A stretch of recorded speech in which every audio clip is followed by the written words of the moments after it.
Et bonsoir les titounis, ça fait longtemps que j'ai pas fait de vidéo.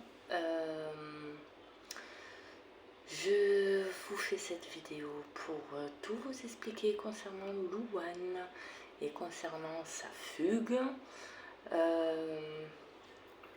Vous savez que bon, ça fait on va pas passer par quatre chemins. Je vais essayer de faire en sorte que la vidéo ne dure pas 20 ans, hein, comme d'hab. Donc vous savez, pour ceux qui connaissent l'histoire depuis pas mal de temps maintenant, que Louane, c'est elle qui souffre, c'est l'aînée et c'est elle qui souffre le plus du placement abusif.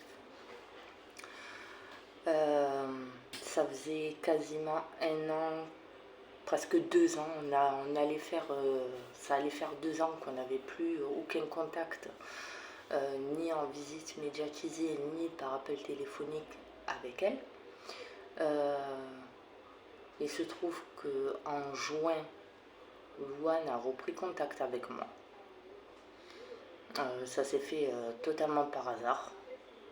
J'ai reçu un appel du foyer. Donc je pensais qu'il y avait un souci avec Louane. Parce que bon, ça faisait 1 an passé que j'avais plus de nouvelles du foyer. Donc je reçois ce fameux appel et bien entendu, j'étais avec mon mari, donc le papa des petites, et j'étais avec ma mère à l'hôpital parce qu'elle est tombée malade, etc. Donc en allant la voir, je reçois le fameux coup de fil du foyer. Donc je réponds, je mets le haut-parleur et je tombe directement sur Louane. Louane qui était super contente de nous avoir au téléphone, qui m'annonce comme quoi qu'elle n'avait pas oublié mon numéro, qu'elle s'en rappelait encore. Elle a même donné le numéro de son papa.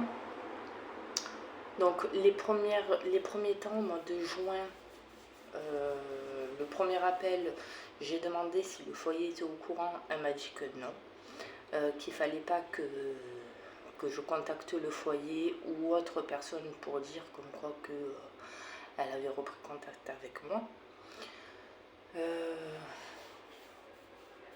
Donc ça s'est produit dans le mois de juin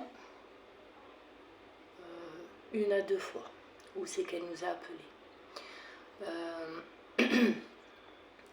Donc non, 3 fois elle nous a appelés. La troisième fois où c'est qu'elle nous a appelés, bien entendu, comme à chaque fois, les éducateurs n'étaient pas au courant, le foyer également. Je suis allée de but en blanc avec elle parce que quand même, il faut le rappeler, c'est que Louane, elle a 11 ans et demi. Donc je lui ai demandé, bien entendu j'étais très contente et ça elle le sait, parce que certainement que maintenant avec ses copines elle doit me voir sur internet. Donc Louloute, tu le sais que maman n'en parle. Hein. Donc je lui ai posé la question, je lui ai dit écoute, oh là là, dans ce minute. Ouais, désolée, on a été coupé. Donc du coup, comme je disais, ma fille, elle sait très bien que je ne mens pas. Donc, elle m'a simplement dit, je lui ai posé la question et elle m'a simplement répondu à la question que je lui ai posée.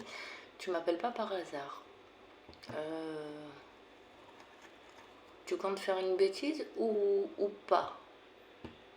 Elle m'a dit oui et elle s'est mise à rigoler au téléphone. Donc elle m'a dit n'en parle surtout pas au foyer, n'en parle surtout pas à tes réseaux.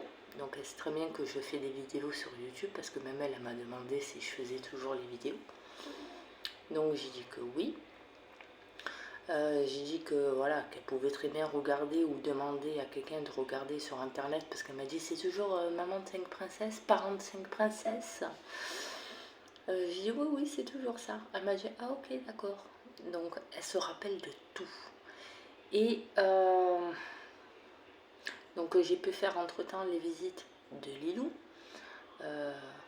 Bien entendu, personne n'était au courant, sauf le fil rouge.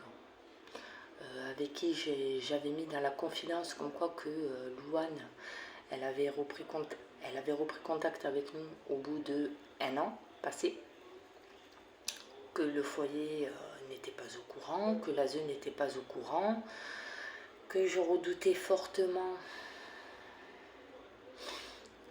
Et je sentais gros arriver comme ça, que Louane, elle fasse une connerie.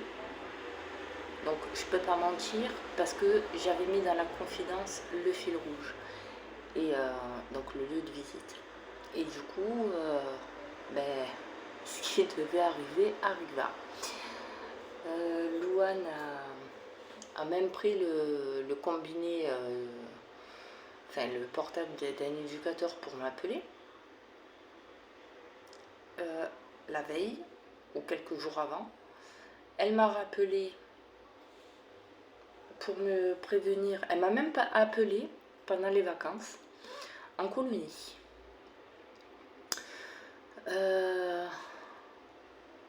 Donc j'ai bien entendu les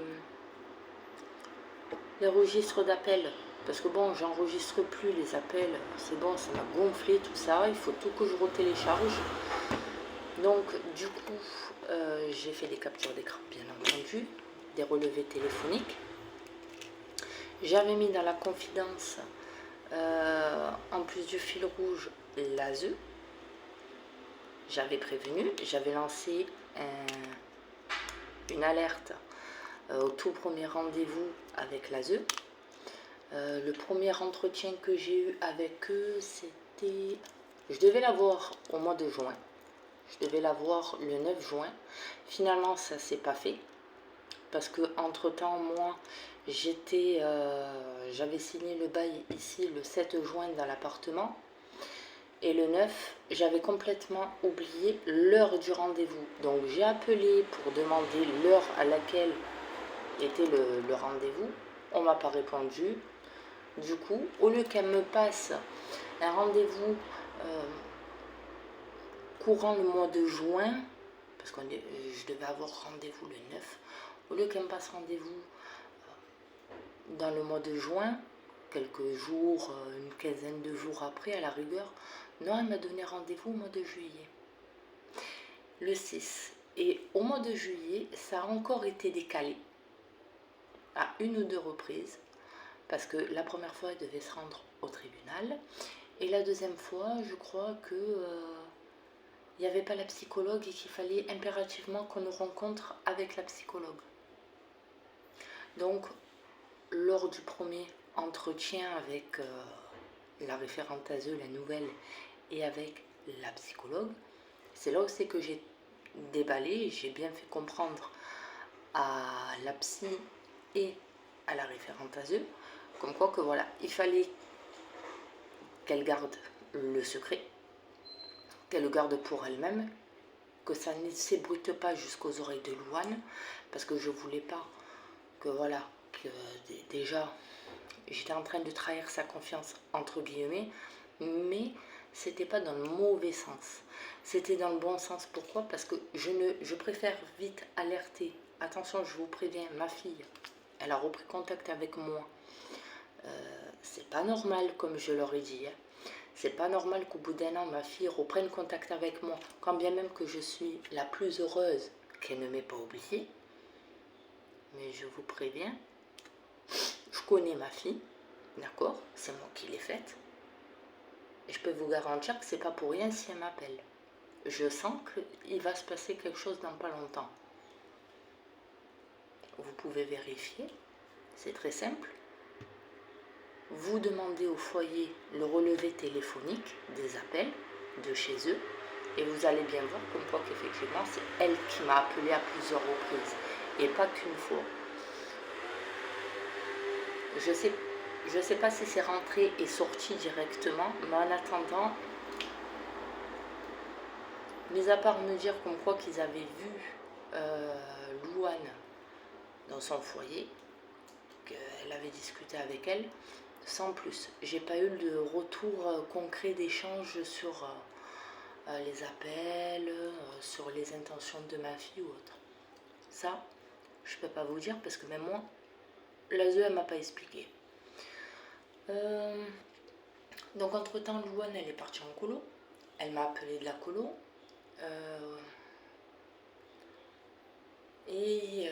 Quelques jours avant, le week-end avant la rentrée, donc la rentrée c'était le jeudi, le dimanche, elle nous appelle la matinée et elle nous dit, donc c'était fin août, elle nous appelle et elle nous dit, ben voilà, j'ai pris le téléphone du foyer, je vous appelle, ça va pas, je voudrais que vous veniez me chercher avec papa, j'en peux plus du foyer, j'en ai marre, je rentre à peine de la colonie et voilà, on s'est encore foutu de ma gueule. Enfin, quand je dis on, c'est les gamins du foyer, c'est les éducateurs qui ne la croyaient pas, qui la traitent constamment de menteuse. Donc j'ai dit, écoute, calme-toi, son père était là aussi, on a essayé de la calmer du mieux qu'on pouvait. Et du coup, elle nous a simplement dit, venez me chercher cet après-midi devant le collège. Pouf, et après elle a dû raccrocher. Elle nous a dit, je dois raccrocher parce qu'il y a l'éducateur qui vient de me voir avec le téléphone.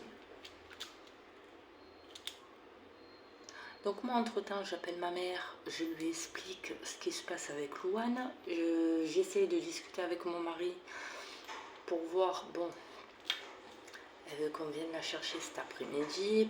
Bon, on va pas s'affoler.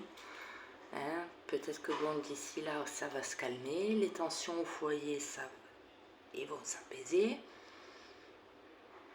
On va être patient, on va voir ce qu'il en est. Si elle rappelle, oui, à ce moment-là, on va voir ce qu'on peut faire. Mais voilà, on n'a même pas eu le temps de rêver. Enfin, on n'était pas prêt à tout ça. Du coup, ce qui se passe, c'est qu'on n'a pas attendu l'après-midi. Même pas 30 minutes après, une demi-heure après, elle nous appelle en catastrophe des téléphones que je ne connais même pas. J'étais au téléphone avec ma mère. Je reçois le numéro que je connais pas. J'ai dit à ma mère, j'ai dit attends 2 minutes parce que je pense que là ça doit être Louloute. Il y a un problème quelque part, je le connais pas ce numéro. Oui, allô? Oui maman, c'est moi, c'est Louane. Tu peux venir me chercher s'il te plaît? J'ai dit mais tu es où? J'ai dit tu es au foyer, c'est le numéro du foyer ça? Elle me dit non, c'est pas le numéro du foyer, c'est le portable du gardien de sécurité, du magasin où je suis. Tu peux venir me chercher parce que j'entends des bip, bip, les caisses automatiques, enfin les caisses. J'ai dit oula, elle est où celle-là? Bon, je lui ai demandé où elle était. Et du coup, ben, je suis allée la chercher avec son père. Et là, ben, mal au ventre. Au début, ça allait. Et quand on lui a dit, on te ramène au foyer, elle a commencé à être pas bien, mal à la tête. Non, je veux plus rentrer là-bas. Je veux plus, comme elle a dit, je veux plus. Je veux rentrer à la maison. Et je l'ai ramenée à la maison. Voilà. Donc Louane, elle a passé de dimanche à mardi.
a une façon de sourire à chaque fois. Comment ça? Dans la vie, il ne faut pas s'en faire, tout est là. Voilà. Pas besoin de courir, ça allait tout seul.